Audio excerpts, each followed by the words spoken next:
मेरा नाम सिमरन है। मैं 24 साल की हूँ, जवान, बेबाक और बदन में ऐसी प्यास जो शादी के बाद भी कभी पूरी तरह बुझी नहीं। मेरी छाती भरी हुई है, कमर पतली और नजरें ऐसी कि मर्द एक बार देख ले तो भूल न पाए। शादी रोहन से हुए सिर्फ 1 साल हुआ था। रोहन बहुत अच्छे इंसान हैं, लेकिन उनका बिजनेस उन्हें हमेशा बाहर रखता है। महीने में 20-25 दिन वो टूर पर रहते हैं। जब घर आते हैं तो थक कर सो जाते हैं। उनकी बाहों में वो जोश, वो तीव्र गर्माहट जो पहले थी, वो अब कम हो गई थी। मेरा बदन तरस रहा था किसी मर्द के मजबूत स्पर्श का, किसी की गर्म बाहों का।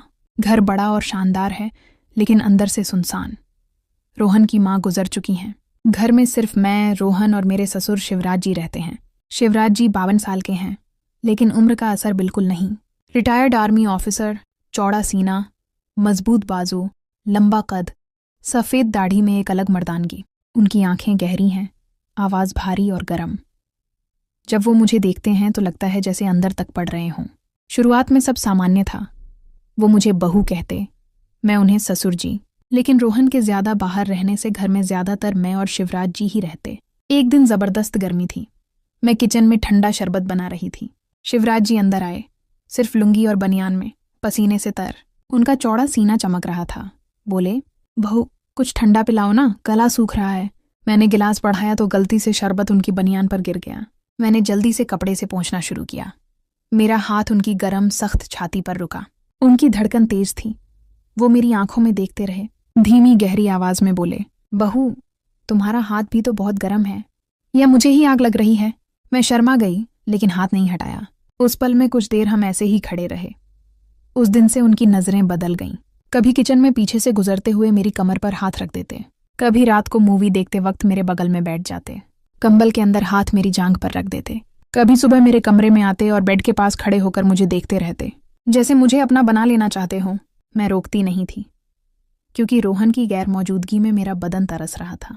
शिवराज जी की नजरें, उनका मजबूत बदन, उनकी गहरी आवाज, सब कुछ मुझे बेचैन कर रहा था। एक रात रोहन फिर टूर पर गए।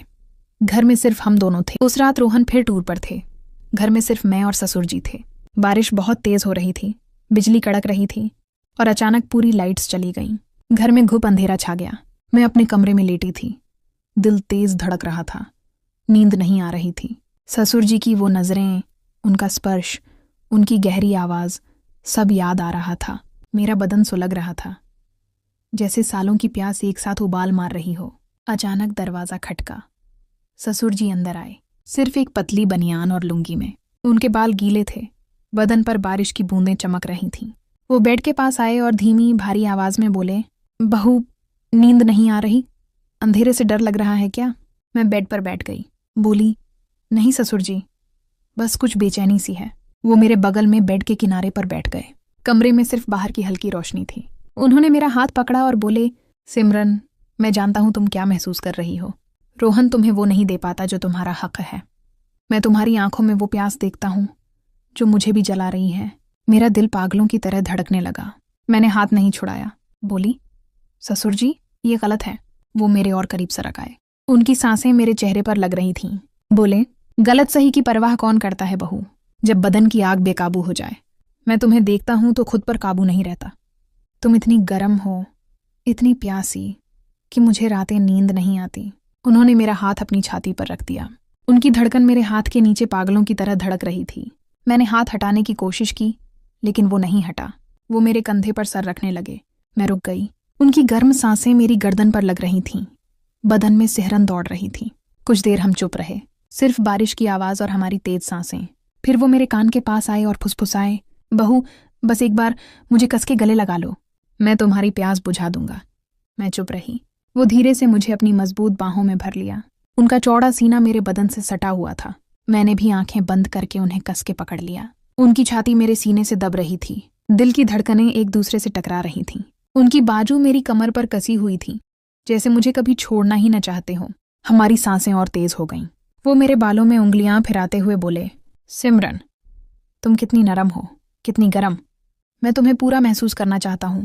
मैंने उनकी पीठ पर हाथ फेरा। वो और कस के मुझे दबाने लगे। उस पल में दुनिया सिर्फ हम दोनों थे। वो मेरे माथे पर, गाल पर, गर्दन पर होंठ रखते गए। मेरा बदन कांप उठा।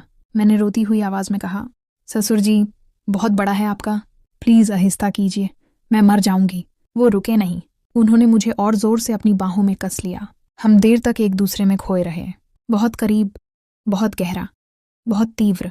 उस रात के बाद मैं और ससुर जी एक दूसरे से दूर नहीं रह पाते थे।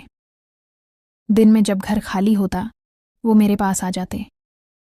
कभी किचन में पीछे से आकर मुझे अपनी मजबूत बाहों में जकड़ लेते और कान में फुसफुसाते, सिमरन, तुम्हारी ये प्यास मुझे भी जला रही है। मैं तुम्हें हर पल महसूस करना चाहता हूं। मैं शर्मा जाती, लेकिन उनकी बाहों में पिघल जाती। उनकी चौड़ी छाती मेरे पीठ से सटी होती, उनकी सांसें मेरी गर्दन पर लगती और मेरा बदन कांप उठता। एक दिन रोहन फिर 10 दिन के विदेश टूर पर गए। घर में सिर्फ हम दोनों थे। शाम को मैं नहाकर निकली। लाल रंग की पतली साड़ी पहनी थी जो मेरे भरे हुए बदन से चिपक रही थी। बाल गीले थे, खुशबू फैली हुई थी। ससुर जी लिविंग रूम में बैठे थे। मुझे देखते ही उनकी आंखें जल उठीं। वो उठे और मेरे पास आए। बोले, बहू, तुम आज मौत लग रही हो। मैं खुद को रोक नहीं पा रहा। मैंने कुछ नहीं कहा। वो मेरे सामने खड़े हो गए। उनकी नज़रें मेरे चेहरे से नीचे सरक रही थीं। उन्होंने धीरे से मेरी कमर में हाथ डाला और मुझे अपनी तरफ खींच लिया। मैं उनके सीने से टकरा गई। उनकी बाजू मेरी कमर पर कसी हुई थी। वो बोले, सिमरन, मैं तुम्हें पूरा अपना बनाना चाहता हूं। तुम मेरी हो, सिर्फ मेरी। मेरा दिल पागलों की तरह धड़क रहा था। मैंने उनकी छाती पर हाथ रखा और बोली, ससुर जी, ये आग बहुत तेज है। मैं डर रही हूं। वो मुस्कुराए और मेरी गर्दन पर होंठ रख दिए। उनकी गर्म सांसें, उनका स्पर्श, मेरा बदन सुलग उठा। मैंने उन्हें कस के गले लगा लिया। हम सोफे पर गिर पड़े। वो मेरे ऊपर थे। उनका मजबूत बदन मेरे बदन को दबा रहा था। उनके हाथ मेरी पीठ पर, कमर पर, जांघों पर फिर रहे थे। मैंने उनकी बनियान खींचकर उतार दी। उनकी चौड़ी छाती, सख्त मसल्स मेरे सामने थे। मैंने उनकी छाती पर होंठ रख दिए। हमारी सांसें मिल रही थीं। वो मेरे कान में बोले, सिमरन, तुम कितनी नरम हो, कितनी गरम। मैं तुम्हें कभी नहीं छोड़ूंगा। मैंने आंखें बंद कर लीं। हम बहुत करीब आ गए थे, बहुत गहरे, बहुत तीव्र। मैंने चीख कर कहा, ससुर जी, बहुत बड़ा है आपका। प्लीज आहिस्ता कीजिए, मैं मर जाऊंगी। वो रुके नहीं। उन्होंने मुझे और कस के अपनी बाहों में भर लिया। हम देर तक एक दूसरे में खोए रहे। बदन की आग चरम पर थी। वो पल इतना तीव्र था कि मुझे लगा मैं पिघल जाऊंगी। मेरी चीखें धीरे धीरे कराहट में बदल गईं और फिर मज़े की आवाज़ें कमरे में गूंजने लगीं। उस शाम के बाद मैं और ससुर जी पूरी तरह एक दूसरे के हो चुके थे। रोहन के बाहर रहते हम हर पल एक दूसरे के लिए जीते। सुबह उठते ही ससुर जी मेरे कमरे में आते, मुझे बिस्तर पर ही अपनी मजबूत बाहों में भर लेते। दिन में जब मन करता, किचन में, सोफे पर, छत पर हम करीब आ जाते। उनकी चौड़ी छाती मेरे बदन से सटी रहती। उनकी गर्म सांसें मेरी गर्दन पर लगतीं। उनकी बाजू मेरी कमर को कस के जकड़े रहती। मैं उनके स्पर्श में खो जाती। वो मुझे पागल कर देते थे। हर बार जब हम बहुत करीब आते, मैं चीख कर कहती, ससुर जी, बहुत बड़ा है आपका। प्लीज आहिस्ता कीजिए, मैं मर जाऊंगी। लेकिन ससुर जी रुकते नहीं थे। वो मुझे और कस के अपनी बाहों में भर लेते। मेरी चीखें धीरे धीरे कराहट में बदल जातीं और फिर मज़े की आवाज़ें कमरे में गूंजने लगतीं। वो रातें हमारे लिए स्वर्ग थीं। मेरी सालों की प्यास ससुर जी की आग से बुझ रही थी, लेकिन हर सुख के साथ डर भी बढ़ता जा रहा था। मुझे पता था कि ये रात ज्यादा दिन नहीं छुपेगा। पड़ोसी, नौकरानी, किसी की नज़र पड़ सकती थी। फिर एक दिन वो हुआ जिसका डर था। रोहन का टूर अचानक खत्म हो गया। वो बिना बताए दोपहर को घर लौट आए। मैं और ससुर जी उस वक्त मेरे कमरे में थे। ससुर जी मुझे अपनी बाहों में लिए हुए थे। हम बहुत करीब थे, बहुत गहरे। दरवाज़ा खुला और रोहन अंदर आ गए। सब कुछ ठहर सा गया। रोहन की आंखें पहले हैरानी से फैलीं, फिर दर्द से भर गईं, फिर गुस्से से लाल हो गईं। वो चुपचाप बैग रखकर बाहर चले गए। कमरे में सन्नाटा छा गया। मैं रोते हुए ससुर जी से अलग हुई, कपड़े ठीक किए और रोहन के पीछे भागी। वो लिविंग रूम में बैठे थे, सर हाथों में पकड़े हुए। मैं उनके पैरों में गिर पड़ी और रोते हुए बोली, रोहन, माफ़ कर दो, मैं कमज़ोर पड़ गई। तुम हमेशा बाहर रहते थे, मैं अकेली थी। ससुर जी ने वो खालीपन भर दिया, लेकिन मैं तुमसे प्यार करती हूँ। ससुर जी भी नीचे आए, उनकी आंखें नम थीं। वो रोहन के सामने खड़े हो गए और बोले, बेटा, गलती मेरी है, मैंने बहू की कमज़ोरी का फ़ायदा उठाया। रोहन ने लंबी सांस ली, उनकी आवाज़ में दर्द था। बोले, सिमरन, पापा, मैंने तुम दोनों पर भरोसा किया था, ये घर हमारा था, लेकिन अब ये भरोसा टूट चुका है। उस रात कोई नहीं सोया, घर में सन्नाटा था, सिर्फ मेरे रोने की आवाज़ गूंज रही थी। उस दिन के बाद घर में भारी सन्नाटा छा गया। रोहन ने हमें कुछ नहीं कहा, वो अपना बैग लेकर होटल चले गए। मैं और ससुर जी अलग अलग कमरों में बंद होकर रोते रहे। मुझे खुद पर गुस्सा था, शर्म थी, लेकिन ससुर जी की यादें भी बार बार आ रही थीं। उनकी मजबूत बाहें, उनकी चौड़ी छाती, उनकी गर्म सांसें, वो रातें, सब कुछ दिल में जल रहा था। 3 दिन बाद रोहन लौटे। उनका चेहरा पत्थर जैसा था। उन्होंने हमें बुलाया और बोले, सिमरन, पापा, मैंने पूरी रात सोचा, मैं तुम दोनों को खोना नहीं चाहता।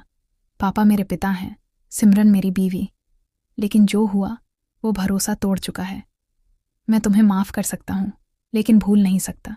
मैं रो पड़ी, घुटनों पर बैठ गई और बोली, रोहन, माफ़ कर दो, मैं कमज़ोर पड़ गई थी। तुम हमेशा बाहर रहते थे, मैं अकेली थी। ससुर जी ने वो प्यास बुझाई जो सालों से सुलग रही थी, लेकिन मैं तुमसे प्यार करती हूँ। वो सिर्फ बदन की भूख थी, दिल से मैं तुम्हारी हूँ। ससुर जी भी आगे आए, उनकी आंखें नम थीं। बोले, बेटा, गलती मेरी है, मैंने बहू की कमज़ोरी का फ़ायदा उठाया। अगर तुम चाहो तो मैं घर छोड़ दूंगा। रोहन ने लंबी सांस ली, फिर बोले, नहीं पापा, आप कहीं नहीं जाएंगे, ये घर हम तीनों का है, लेकिन अब सब कुछ बदलना होगा।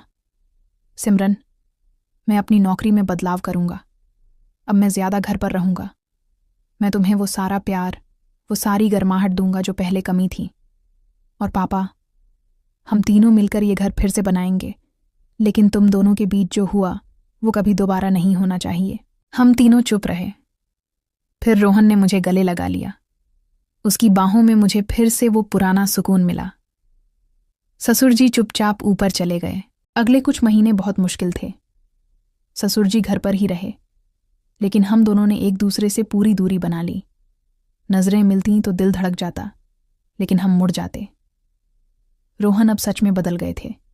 वो पहले की तरह विदेश टूर कम करने लगे। रातें फिर से हमारी हो गईं। रोहन ने मुझे वो सारा जोश, वो सारी गर्माहट दी जो पहले कमी थी। हमारा रिश्ता पहले से ज्यादा मजबूत हो गया। मैंने कोशिश की कि ससुर जी को भूल जाऊं, लेकिन पूरी तरह भूल नहीं पाई। एक दिन ससुर जी ने मुझसे अकेले में बात की। बोले, बहू, मैं जा रहा हूं। गांव में अपना पुराना घर है, वहीं रहूंगा। रोहन को खुश रखना, लेकिन याद रखना, तुम मेरे दिल में हमेशा रहोगी। वो रातें, वो गर्माहट, मैं कभी नहीं भूलूंगा। मैं रो पड़ी, उन्हें आखिरी बार गले लगा लिया। बोली, ससुर जी, आप भी खुश रहिए। वो सब एक सपना था जो खत्म हो गया। ससुर जी चले गए। अब घर में सिर्फ मैं और रोहन हैं। हमारा रिश्ता पहले से कहीं ज्यादा गहरा और गर्म हो गया है। रोहन मुझे वो सारा प्यार देते हैं जो पहले कमी था, लेकिन आज भी जब रात में अकेली होती हूं, ससुर जी की वो मजबूत बाहें, वो चौड़ी छाती, वो तेज सांसें याद आती हैं। दिल में एक मीठा दर्द सा उठता है। मैं मुस्कुराकर आंखें बंद कर लेती हूँ। शायद वो प्यार था, शायद सिर्फ बदन की प्यास, लेकिन वो आग मेरे अंदर कहीं आज भी सुलग रही है। ये थी मेरी पूरी कहानी। मैं सिमरन हूं, और ये मेरा वो राज था जो मैंने सिर्फ तुमसे साझा किया।